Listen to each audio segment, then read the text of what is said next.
ગુજરાતના મહત્વના સમાચારની શરૂઆત કરીએ સુરતથી. તો સુરતમાં યોજાયેલા વાઇબ્રન્ટ ગુજરાત રિજનલ કોન્ફરન્સ દક્ષિણ ગુજરાતનું ભવ્ય સમાપન થયું છે. આ કોન્ફરન્સ દરમિયાન ₹3.53 લાખ કરોડના 2792 MOU પર હસ્તાક્ષર થતા દક્ષિણ ગુજરાતના વિકાસને નવી દિશા મળી છે. સુરતની ઓરો યુનિવર્સિટીમાં યોજાયેલ આ 2 દિવસીય કોન્ફરન્સમાં રાજ્ય અને દેશના અગ્રણી ઉદ્યોગકારો, રોકાણકારો અને નીતિ નિર્ધારકો એકત્ર થયા હતા. નાયબ મુખ્યમંત્રી હર્ષ સંઘવીએ જણાવ્યું કે આ MOUના અમલીકરણથી આગામી 3 વર્ષમાં 2.82 લાખ યુવાનોને રોજગારી મળશે.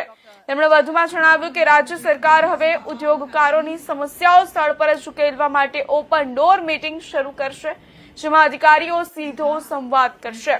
કેન્દ્રીય આરોગ્ય મંત્રી JP નડ્ડાએ ગુજરાતને દેશનું ગ્લોબલી કનેક્ટેડ ઇકોનોમિક એન્જિન ગણાવ્યું અને જણાવ્યું કે દક્ષિણ ગુજરાત મેન્યુફેક્ચરિંગ હબ તરીકે ઝડપથી વિકસ્યું છે. તેમણે ઉમેર્યું કે સુરત, ભરૂચ સહિતના વિસ્તારો ટેક્સટાઇલ, ડાયમંડ અને કેમિકલ ઉદ્યોગોમાં વૈશ્વિક ઓળખ બનાવી રહ્યા છે.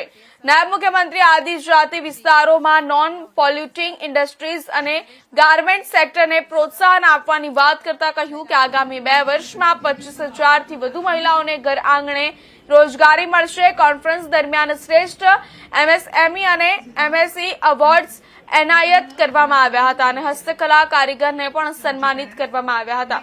ભલે કોન્ફરન્સ પૂર્ણ થઈ હોય, પરંતુ 5મી મે સુધી આયોજિત એક્ઝિબિશન નિહાળવા નાયબ મુખ્યમંત્રીએ ઉદ્યોગકારો અને નાગરિકોને અનુરોધ કર્યો છે.